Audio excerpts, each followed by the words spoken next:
Good morning guys. Good morning sa mga Leo. Leo, this is for you. April 18, 2026 sa mga Leo. Kung ikaw ay Leo, this is for you. Lalaking babae, Leo ka man is. Tingnan natin ang iyong yes or no. Yes or no message. Smooth lang. Smooth lang ang iyong card. Okay. So Leo, andito ang yes, getting it together, it all line up for you. So, may naghiwalay dito o may parang may separation but getting it together. May pagkikita, guys. May pagkikita someone or something. May nawawala ba kayong bagay, guys? At makikita nyo na. Okay, sa bagay. May magkikita. May matatagpuan kayo. Na ang tagal nyo na itong hinahanap sapagkat kung hindi ito parang ang tagal-tagal nang nawala pero merong darating, merong magkikita. Partner ito, partner. O talagang ito ay talagang kung sa bagay. Kung sa tao, may magkikita, guys. Yes, mayroon ditong magkikita o mayroong mag-get together. Naka-line up na to for you, Leo. Tingnan natin ang nakapaloob dito, guys. Bago ito ito muna, pag-ibig ninyo.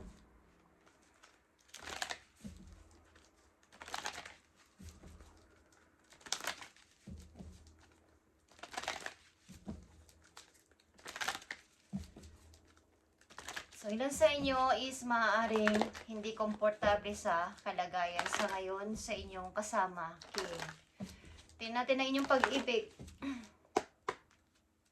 But may talagang fit dito na tao na magkikita at ito yung gusto ninyo. Guys. Nandito ang mga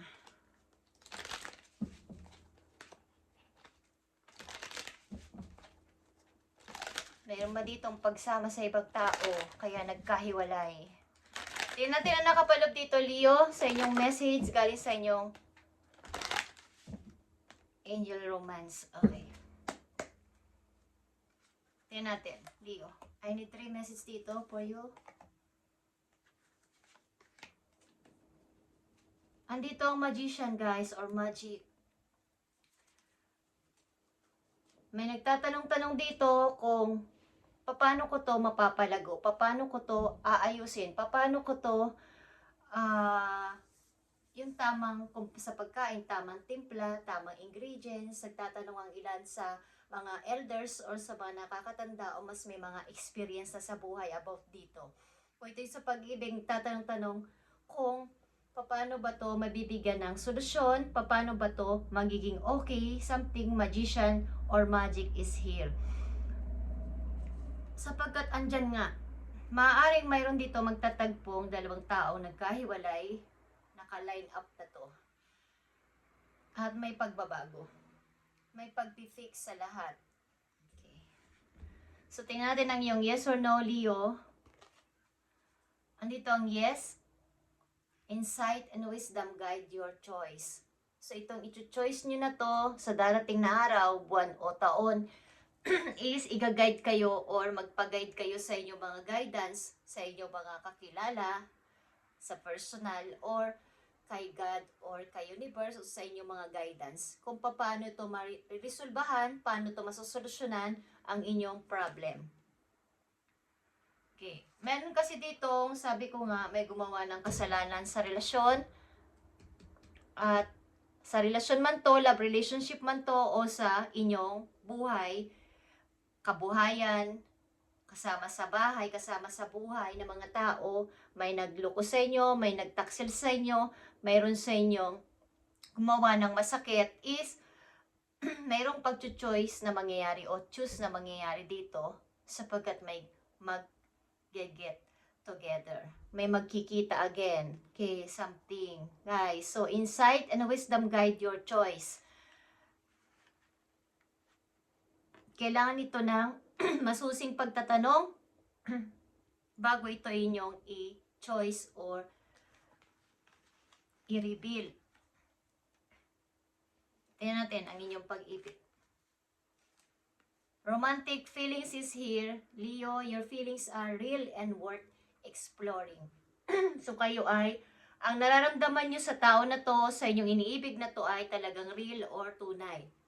Walang halong kasinungalingan. Kumbaga real ang feelings nyo dito o ang inyong feelings sa dalawa ay real. At something na ito ay romantiko o romantic feelings. Okay. So ano nakapaloob sa romantic feelings? Andito ang 8 of Wands, Leo. Andito ang 10 of Sword at andito ang Triumph.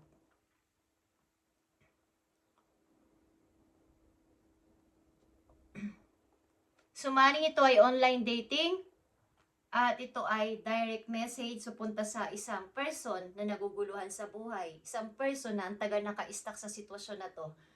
At ito ay nakatakdang mangyari sa inyo sapagkat andito yung paghila ng kapalaran. Okay? Para sa tao na to. Para sa pag-ibig na to. Okay guys? Maaaring kayo ay matagal na naka-stuck sa sitwasyon na to at may isang tao na paparating o dumadating sa inyong buhay. Maaaring may getting it together. Naka-line up na to sa inyo. Leo, isa itong romantic feelings. Real ito, real na pag-ibig. Bigay ito sa inyo na inyong mga guides at ito ay masasabi mong mayroon ka ditong peace of mind. Okay, ito ay mabilisan lang na pagdating at hindi mo to in-expect. Leo, tingnan natin to guys, romantic feelings na to. So, insight and wisdom guide your choice dito. Sa itong magic, katulad ng inyong message, magic na pag-ibig. Maaaring ito din ay online.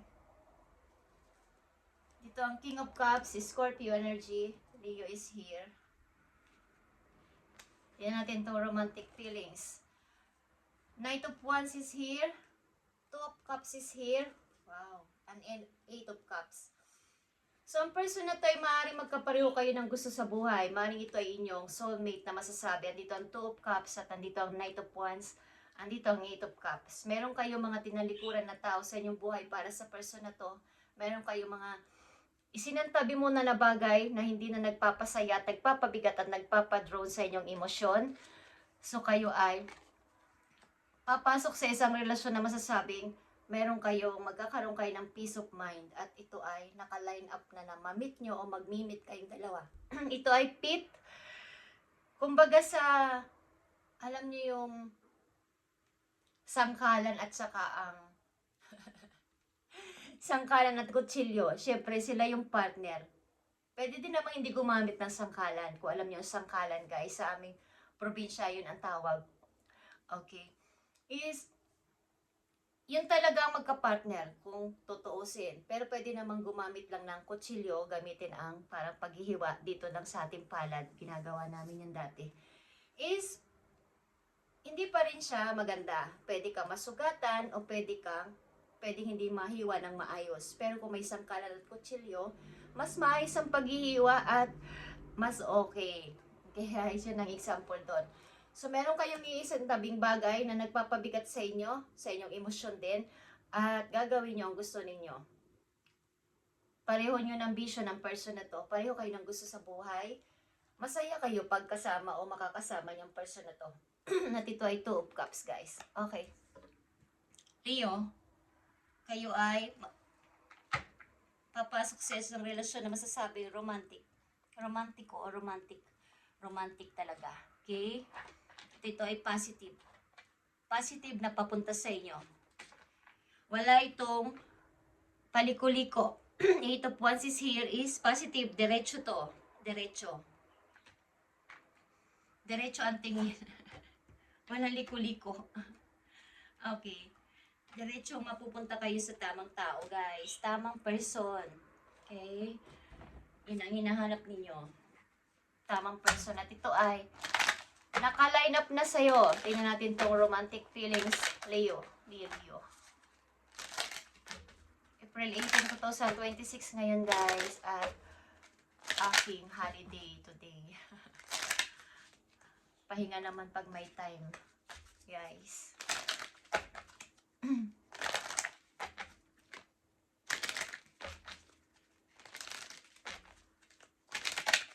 Para sa mga Leo, ang romantic feelings.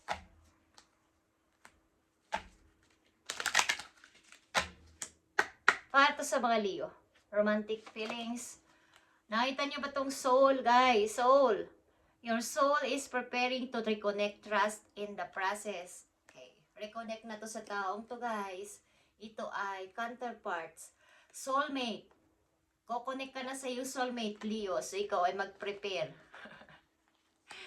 Reconnect ito. Trust in the process. Mag-trust kayo sa process ni God, ni universe, pagkat magkoconnect ng inyong landas ng person na to. Okay? Ito ay true feelings. Romantic feelings. Tamang person para sa inyo. At ako nga pala, guys, ay pupunta ngayon sa temple after ng mga gawain. At lahat ng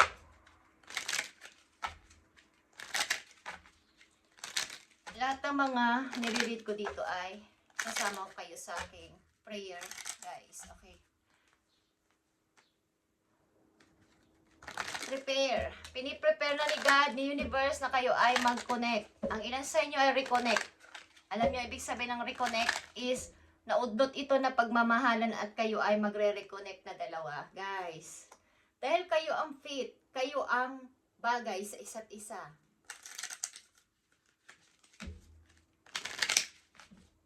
Pinaprocess na to ni God. Itong energy, Scorpio. Scorpio, malakas dito. Aries, Leo, Sagittarius. Okay, fire sign din is malakas, guys. Aquarius is here and Cancer. Okay. Tingnan natin ang payo sa inyo, Leo, dito sa romantic feelings or sa inyong sitwasyon sa ngayon. Leo, andito ang transition. You must pay attention to the sign around you. The transition may seem frightening at first, but you must let go of old habits and patterns that no longer serve your higher calling. They would only hinder your growth. Okay. So, kung may mga old habit kayo na hindi nyo matanggal-tanggal sa inyong buhay, ano man tong habit na to, na nagkakapagpabagal ng inyong pag-grow sa buhay, ay inyo nang ialis. Ito man ay ugali, ito man ay gawain, ito man ay bisyo or what na nakakapagpa-delays ng inyong pag-grow sa inyong sarili, ay inyo nang iwaglit. Kaya andito ang 8 of Cups. Ito man ay masyado kayong nakatuon dati o masyado kayong napapabagsak dahil sa inyong paggamit ng napakaraming emosyon, tanggalin nyo. Okay? Isang tabi nyo muna, set aside, katulad ng pagluluto, at mamaya na yan. Okay? Nasa tamang oras yan para ilagay ulit. Okay, Leo, yun ang ibig ko sabihin. Transition is here. Pay attention to the signs around you.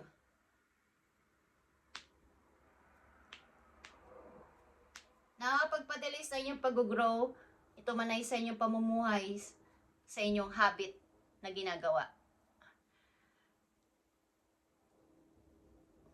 They would only hinder your growth. Okay? So, isang tabi nyo muna mga bagay na kapag papabigat sa inyo, mga mabibigat na pasanin sa buhay na hindi dapat kayo ang nagdadala. Ito man ay problema. Merong dapat unahin sa bawat problema na hinaharap ng isang tao, guys. May dapat munang mamaya ka na, ito muna. May dapat unahin at yung priorities. Priority. Okay. So, yan ang payo sa inyo, guys. So, dito may magre-reconnect na dalang person na nagkahiwalay sapagkat sila talaga ang dapat na magkaroon ng magsama sa buhay. Magre-reconnect. At meron naman ditong bagong person na darating sa inyong buhay after ng napakatagal yung pagka-stuck dito, pagpapahirap ng mga ilang tao sa buhay ninyo, at ito ay isang romantic feelings na masasabi at ito ay soulmate, guys. So, preparing to reconnect, trust in the process ni universe o ni God. Okay, communication is needed dito, guys. Maaaring kayo ay ito ay online, ilan sa inyo online ito, at communication is mahalaga dito sa inyong connection ng person na to. Okay? Leo. Para to sa Leo. At tingnan natin at ako'y natutuwa sa inyo. Message sa inyo ng person na to, guys. Message sa inyo ng person na to na may romantic feelings kayo sa kanya, pareho kayo.